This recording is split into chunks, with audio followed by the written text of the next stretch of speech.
aja sih prasejarahnya? Yuk kita cari tahu. Stovia adalah sebuah ruangan yang terletak di Museum Nasional Indonesia Jakarta. Stovia adalah sebuah sekolah kedokteran yang didirikan pada tahun 1898 di Batavia atau sekarang yang disebut Jakarta, Indonesia. Sekolah ini didirikan oleh pemerintah kolonial Belanda tujuan untuk mendidik dokter-dokter pribumi, dan fasilitas di sana lumayan cukup teratasi dan bisa diatasi.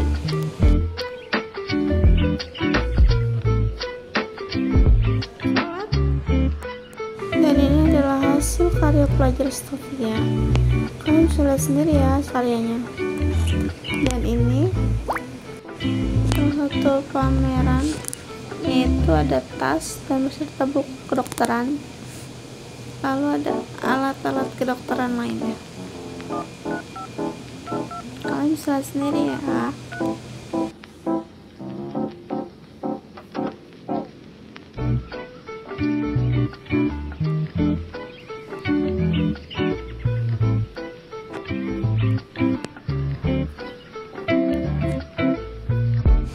Pengobatan tradisional pada zaman Hindia Belanda adalah sebuah ruangan yang digunakan untuk melakukan pengobatan tradisional kepada masyarakat pribumi. Pada zaman Hindia Belanda, dukun di Nusantara memiliki peran yang signifikan dalam masyarakat tradisional.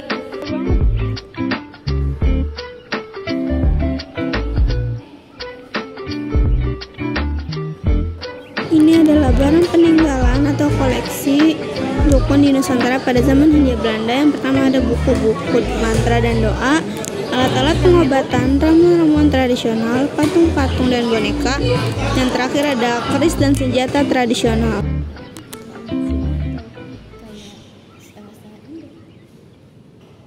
Tanaman obat di Nusantara sangat beragam dan telah digunakan selama berabad-abad untuk mengobati berbagai penyakit. Gandhi dan pipisan adalah dua bahan jamu tradisional yang sering digunakan di Indonesia, terutama di daerah Jawa. Dan ini adalah beberapa barang peninggalan atau koleksi pada zaman Hindia Belanda.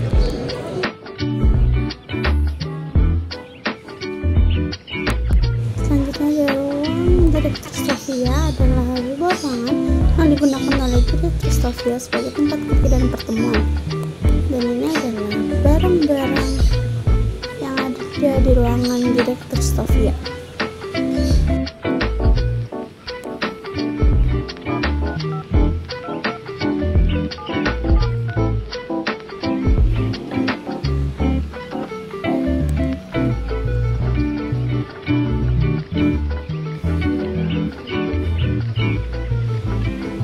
Selanjutnya ada ruang pengobatan tradisional Stovia adalah sebuah ruangan yang digunakan untuk pengobatan tradisional dan pengajaran mahasiswa tentang pengobatan tradisional.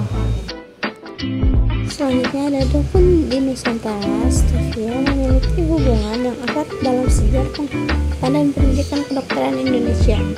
Peninggalannya yaitu ada peralatan pengobatan, buku-buku dan naskah, lalu ada pengetahuan tentang pengobatan tradisional, ritual-ritual pengobatan, terus gelar-gelar dukun, cerita-cerita rakyat, dan tradisi-tradisi pengobatannya. Dan ini adalah peninggalan para dukun di Nusantara pada zaman Hindia Belanda. Tanaman obat di Nusantara sangat beragam dan telah digunakan selama berabad-abad untuk mengobati berbagai penyakit. Tanaman obatnya yaitu ada jahe, kunyit, temulawak, dan lainnya. Gandik dan pipisan jamu adalah dua alat tradisional yang digunakan dalam pengolahan jamu di Indonesia, khususnya di daerah Jawa.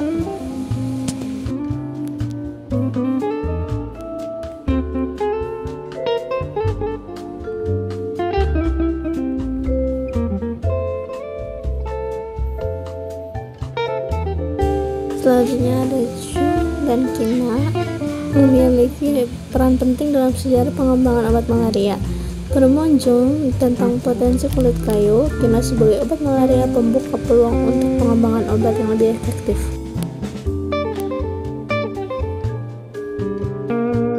Sekolah Dokter di Jawa adalah sebuah sekolah kedokteran yang didirikan pada tahun 1898 di Batavia. Sekolah ini merupakan salah satu institusi pendidikan kedokteran tertua di Indonesia.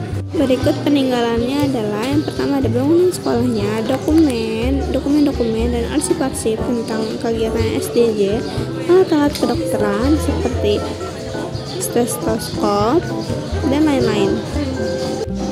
Dan ada foto dan lukisan, buku-buku dan jurnal.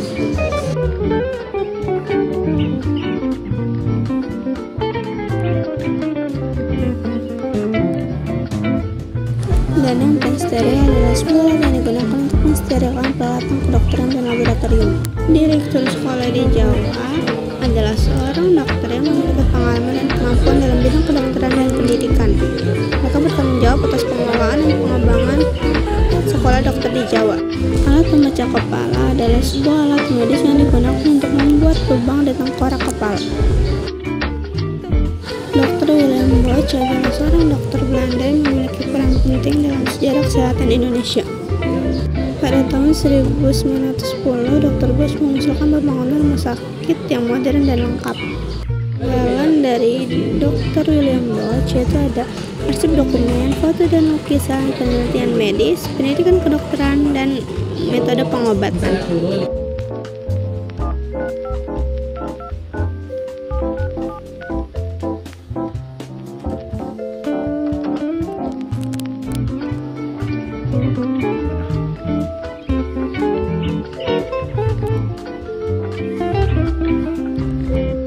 Ruang media pembelajaran Stovia adalah ruangan yang digunakan untuk mendukung proses pembelajaran mahasiswa di Stovia. Barang peninggalannya adalah mikroskop Helix, tengkorak manusia, anatomi, dan rak buku-buku beserta foto-foto.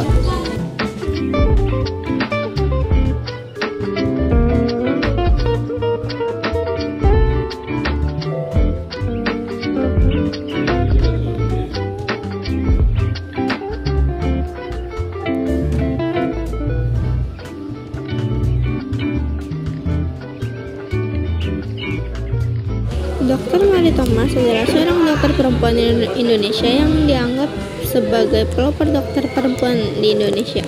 Ia lahir pada tahun 1896 di Jakarta dan meninggal pada tahun 1906.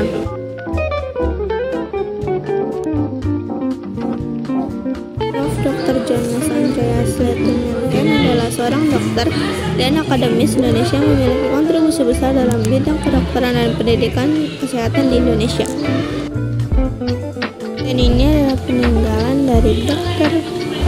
Andreas Letumelken. Dan ini adalah lulusan dokter muda dari Stovia dari tahun 1902 sampai 1926.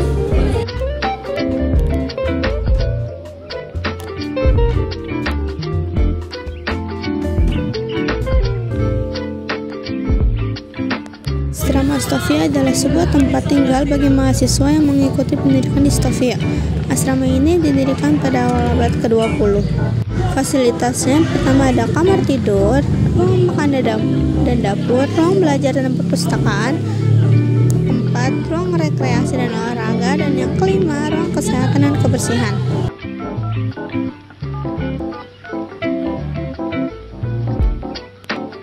Ruang Memori Halweri Utomo terletak di Stovia, sebuah sekolah kedokteran yang didirikan oleh pemerintah Hindia Belanda pada tahun 1898. Tangan yang terdapat di MKN adalah replika dari tangan asli yang digunakan sebagai simbol perjuangan. Perumusan naskah proklamasi kemerdekaan Indonesia dilakukan pada tanggal 16 Agustus 1945 di Rumah Laksamana Maeda. Pada tanggal 16 Agustus 1945, Insinyur Soekarno dan beberapa tokoh lainnya bertemu dengan Laksamana Maeda sebagai seorang perwira tinggi Angkatan Laut Jepang yang berkuasa di Indonesia. Selanjutnya ada pengetikan dan penandatanganan naskah proklamasi. Saya memilih mengetik naskah proklamasi yang sudah ditetapkan, dan Yang menandatangani naskah proklamasi adalah Insinyur Soekarno dan Dr. Andes Muhammad Hatta. Ruang artistik adalah sebuah ruang yang dirancang untuk memfasilitasi kegiatan seni dan kreativitas. Elemen ruang artistik yaitu ada pencahayaan, warna, furniture, alat seni, dan pajangan seni. Dan ada foto-foto pajangan lainnya seperti foto pajangan para pejuang, dan lain sebagainya. Ruang aktivitas adalah ruang yang digunakan oleh para pendiri bangsa untuk merumuskan dan menulis naskah proklamasi. Peninggalannya itu ada meja tulis, kursi-kursi, papan tulis, dan foto-foto. Terus ada cerita-cerita atau dokumen-dokumen dan tradisi, dan barang-barang peninggalan lainnya yang ada di ruangan tersebut.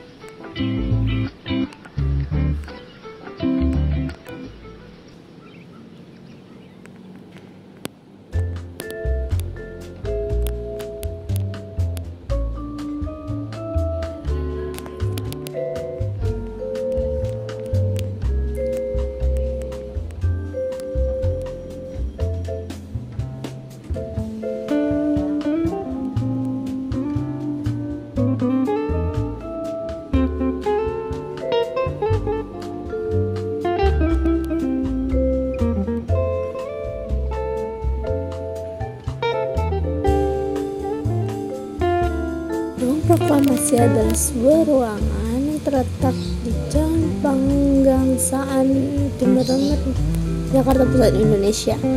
Ruangan ini merupakan tempat di mana teks proklamasi kemerdekaan Indonesia dirumuskan dan dibacakan oleh Soekarno dan Muhammad Hatta pada tanggal 17 Agustus 1945. Fasilitasnya yaitu ada meja tulis, kursi-kursi, foto-foto, dan dokumen-dokumen yang terkait dengan perumusan teks proklamasi, serta patung-patung Soekarno, Hatta, dan Muhammad Hatta. Bendera merah putih.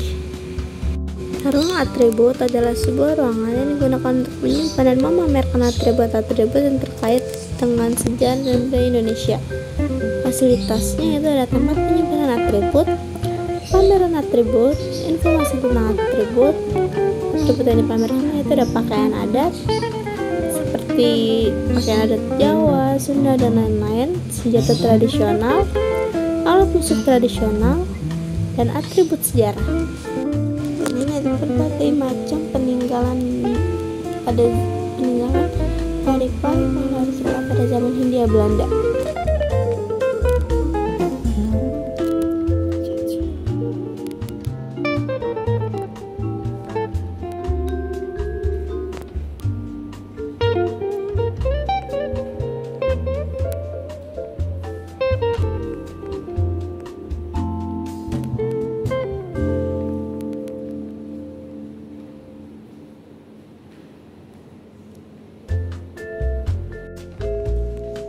Pengesahan naskah proklamasi kemerdekaan Indonesia adalah proses yang dilakukan oleh Panitia Persiapan Kemerdekaan Indonesia atau PPKI untuk mengesahkan teks proklamasi yang telah dirumuskan oleh Soekarno, Muhammad Hatta, dan beberapa tokoh lain. Ini adalah nama-nama tokoh yang terlibat dalam pengesahan naskah proklamasi.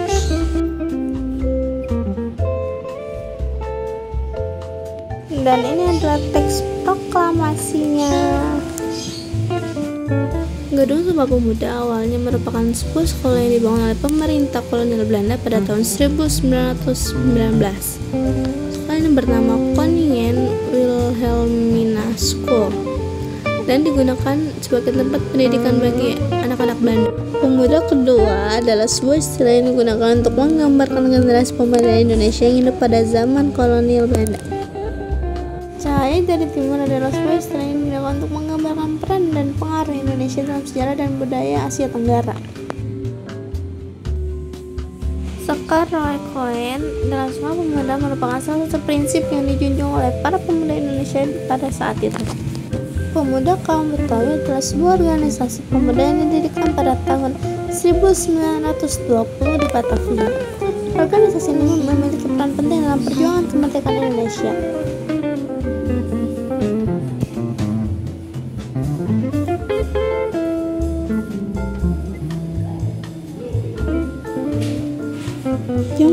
Bonds adalah sebuah organisasi pemuda yang didirikan pada tahun 1920-an di Sumatera Utara, Indonesia. Organisasi ini memiliki tujuan untuk memperjuangkan hak-hak dan kepentingan masyarakat Batak. Dan ini adalah peninggalan masyarakat Batak. Panitia Indonesia Raya adalah sebuah organisasi yang dibentuk pada tahun 1927 dengan tujuan untuk memperjuangkan kemerdekaan Indonesia dari penjajahan Belanda. Panitia Indonesia Raya dipimpin oleh beberapa tokoh nasional termasuk Soekarno, Muhammad Hatta, dan Sultan Syahrir.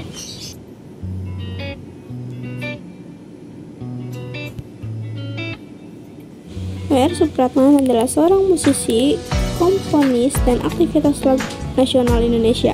Ia dikenal sebagai pencipta lagu kebangsaan Indonesia.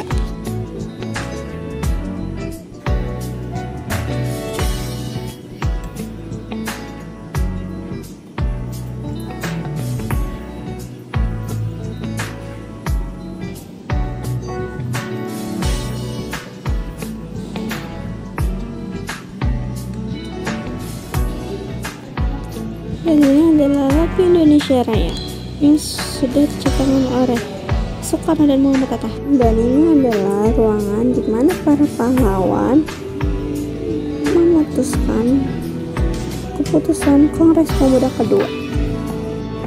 Mereka saling menyampaikan saran satu sama lain tentang keputusan Kongres Pemuda kedua.